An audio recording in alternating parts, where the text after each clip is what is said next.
ame arabala octobre kalo klifla samba flani mugannani mali kuna funi bolo sera wala jeba ama fo bla jeri ni nyantuma aw bismillah bi aga kuna funi wulu keneka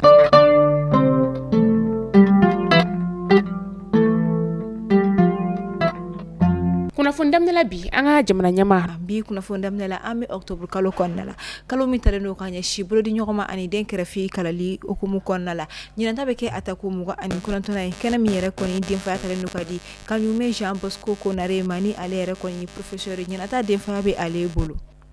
kasangani femiye bulu nyogoma den krefi kala li koni okumu konna ko kun folo ko mina ta kanya shi anga jamana shijela ka olu koni ma wala sa ka sega anga jamana shijo ka brazil le franyon ka kominu konna la wala sa beb segi akilna di nyina ta babu sen rete do wala solidarité envers les victimes et de catastrophe un devoir citoyen pour un acte de civisme ni ote do wala ko ka bulu nyogoma ka de menye shi ma o kon ma munu yedde fu de kun koni soro ikaro ka fanga jamana konna ola babu simi yere koni kanna ko sobe anga jamana ministre nyeshini do kene ya ko yere koni makada ka o koni boya masigiba ani karo ka fo hine bay kanyeshi o ma o degunu o lu koni ma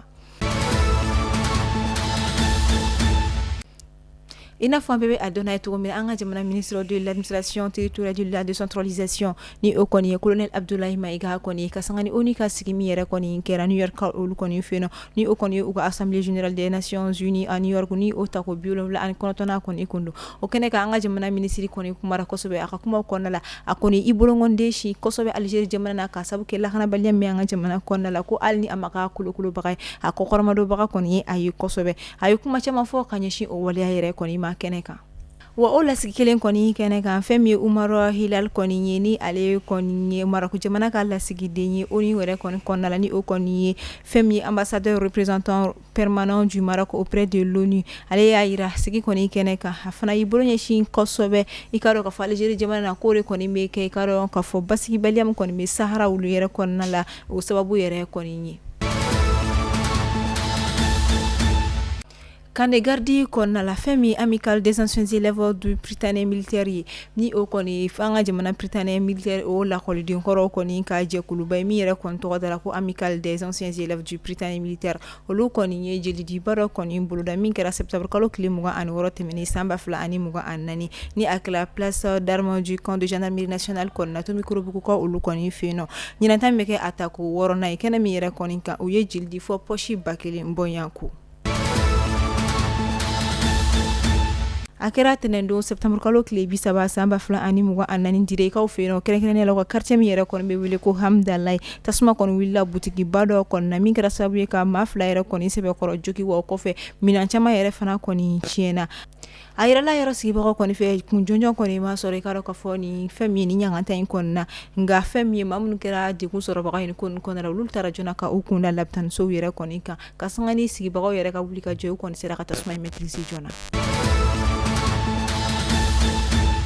ame wakati mna iko sisa akuna fonia koni mblala ko femi karo kafo ko kademe taganya shima ma munu ko mi dukumpa kono kasabu keni bana jugu balo ni abifuma malaria walima difteri ni okoni sumaya koni jugu ya lemba koni ame wakati mna iko sisa ni bana koni duruno anga jimana konna la kosobe mi mega moko koni se kere ne la demsen na ko akoni mega de kunta ka sinyesi ulima ore kama ikaro kafo population koni wule dake ka deme ni ma koni fe braza linga sega deme koni ndo umani wakati konna ko ana doyate alna kara sanki woni anyogona chamai wala sa ka sega ankishi ka boni bana jugi ma ani abe munna ka sega de mendo uluma luka sega kenya ama fo ala ka sumaya bana yere koni ka femi ka amuluku anga jamana ko nala ka ankisi atoroma femi mopti gawo Tombouctou ni sira fla kon be boli kosobe kurumbul lawri kon feni ma kon be kurni ta kosobe ka oku ka bulma fere kon yi nga kon ya jate mineni wakati nyunu ko ina mopti gawo Tombouctou sira kon ka nu kon be kurun kon ka o tagayro kon mage madore kon be do kurun kon nala ka ina foko teme bakolo walma ubetugo ko kurun kon nala ka bingani wala ta ka o segere ka o bulo fenu ka bulo na fulo brajale len kon mina wala min keme kamana gan ko bay hayoro ma ulire kon fe amta Burkina Faso ayra la ka fo samba fla ani fla wakati loni oye 2002 koni Blaise Compaoré ni ale koni tunye Burkina Faso jamana nyamai ko aye jambe nani bonyan kore koni fa dollar war chamana ko blagata shira ga burgi ka olu koni feidno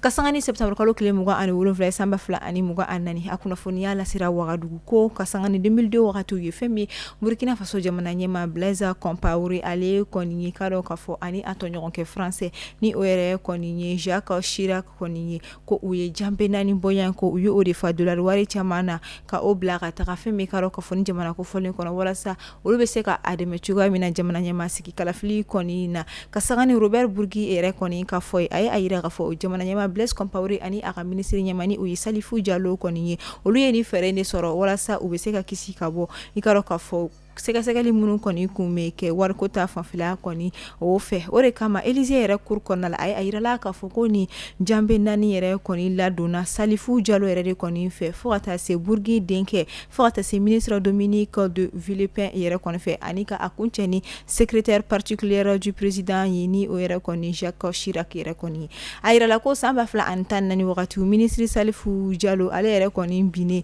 wagati min na ale de kɔni ni waleya ninnu bɛɛ lajɛlen kɔni ɲɛfɔ wa ka ɲɛfɔlo yɛrɛ kɔnɔ a yira k'a fɔ ko ni jambe saba yɛrɛ kɔni kun falen dollar wari de kɔni jamana fɔ min bɛ taa fɔ dollar wari million saba bɔɲanko o de kɔni na kunnafoniya dira Burkina Faso agence d'information yɛrɛ de fɛ an bɛ wagati min na ko sisan Algérie jamana ni Niger jamana olu kɔni seginna tuguni ka u ka dalakan ka o la kurakuraya ni o kɔni tɛ tali ye fɛn min ka dɔn k'a fɔ projet gazoduc transsaharien ni o ye o baaraw kɔni hukumu kɔnɔna ye o bɛ tali kɛ fɛn min ka dɔn k'a fɔ Algérie ministre min ɲɛsinnen don u ka jamana kɔkanko ma ani Niger ministre min ɲɛsinnen don jamana kɔkanko ma u kɔni sigira ka kuma u bɛna se ka bolodi ɲɔgɔnmaw kɛ cogo min ka se ka jaabi ɲuman kɔni sɔrɔ kɛrɛnkɛrɛnnenya la i ka dɔn k'a fɔ domaine kɔnɔ ni o bɛ tali kɛ raffinage ani pétrochimie a fɛn min fo ka taa se électronique yɛrɛ fo ka taa se électricité kɔni o koɲɛ olu yɛrɛ kɔni ma Côte d'Ivoire jamana ka kumalasirani o kɔni porte-parole de la Côte d'Ivoire Amadou Coulibaly ale kɔni kumarikaro ka fɔ oni ka session kɔni kɛnɛ kan ka sangani jabidiw kɔni maaw bɛ ka ɲangili kuma min ta ka ɲɛsin Côte d'Ivoire jamana kɔni ma ka fɔ ko Côte d'Ivoire jamana de kɔni nɔ don fɛn min ye lakanabaliya min walima basigibaliya min bɛ a dafɛ jamana kɔni kɔnɔna la a ye a yira a ka kuma kɔnɔna la ko Côte d'Ivoire jamana kɔni sen fosi tɛ o la fɛn min ye ka sangani ni ye a ta ka lajɛ Côte d'Ivoire jamana yɛrɛ kɔni kɔnɔna la ko a bɛ taa fɔ Burkina bɛ maa ba 60 bɔɲanko minnu kɔni dagalen Côte d'Ivoire ko wa ko ni gɛlɛya kɔni donna Burkina wa ko ni gɛlɛya yɛrɛ kɔni donna Côte d'Ivoire dafɛ jamanaw kɔni fɛ ko u bɛ boli k'u ɲɛsin jamana min ma o kɔni ye Côte d'Ivoire de ko kama ko ni a ta ka lajɛ sous région kɔni jamanaden caman kɔni bɛ olu ka dugu kɔnɔna o la wa ko kun fosi kɔni tɛna bila ko olu bɛ lakanabaliya walima ka basigibaliya kɔni kolokolo dafɛ jamanaw kɔnɔna la ka d'a kan ko olu ka nafa tɛ a la wa olu ka bɔ tɛ a la an b'an ka bi kunnafoni olu kuncɛ fait divers kɔni kɛnɛ kan an bɛ taa fɛn min bɔlɔ sira sanfɛla la jɛmukan dɔ kɔni bolo ni a bɛ wele ko V Bachelor ni an bɛ o saison sabanan ni wagati na ni a bɛ tɛmɛ Canal Plus jabaranisow yɛrɛ kɔni sanfɛ émission yɛrɛ tɛ dɔ wɛrɛ ye muso caman de bɛna u bɛna u participer ni concours in kɔnɔna ni cɛ kelen bɛ yen bɛɛ bɛ a ɲini ka cɛ in kɔni ka i yɛrɛ ko diya ye walasa a bɛ se k'i suganti cogoya min na ni ale bɛ kɛ bachelorette yɛrɛ kɔni ye fɛn min ye ɲinata kun ye a siɲɛ fɔlɔ ye an ka jamana ka i sen don ni competition in na musolaka min kɔni kun bɛ ka an ka jamana kɔni jɔyɔrɔ fa ni kɛnɛ k'ale tɔgɔ ko Zeinabu Mayiga nka a yirala k'a fɔ kunungo competition épisode kura dɔ kɔni kɛnɛ kan Zeinabu ale sen kɔni bɔra i ka dɔn k'a fɔ émission yɛrɛ kɔni na bɔlɔlɔsira sanfɛla maaw ye hakilina caman fɔ dɔw ko mun kama a tari tɔgɔ don na ka da kan nin tɛ an ka jamana kɔni danbe i ka taa fini dɔw don ka waleya dɔw kɛ ka kuma dɔw fɔ walasa ka se ka i koja cɛ ni a bɛ fɔ o ma ko ka a séduit nka fɛn min ka dɔn k'a fɔ nin wagati na Zeinabu Mayiga a yɛrɛ kɔni bɔra ni competition na a ma foyi kɛ n bɛ se ka fɔ an ka jamanaden faama kɔni na minnu bɛ nin ko in kalama ka da kan dɔw ye nin miiri manamana ko ye dɔw ko mun na a bɛ taa an ka jamana sen don ni manamana ko olu kɔni na an bɛ wa ni ne bɛ dasigi an ka bi kunnafoniyaw la an b'a fɔ aw ni ce a ka lamɛnliko ɲuman na a y'aw sɔrɔ to Mali kunnafoni bɔlɔlɔsiraw la kunnafoniya jɛlen min sɔrɔ yen nɔ de aw kan bɛ dɔwɛrɛ ni Ala ma basi kɛ ni aw la Ala k'an si jɔ k'o ma kɔnɔ Ala k'an ka jamana basigi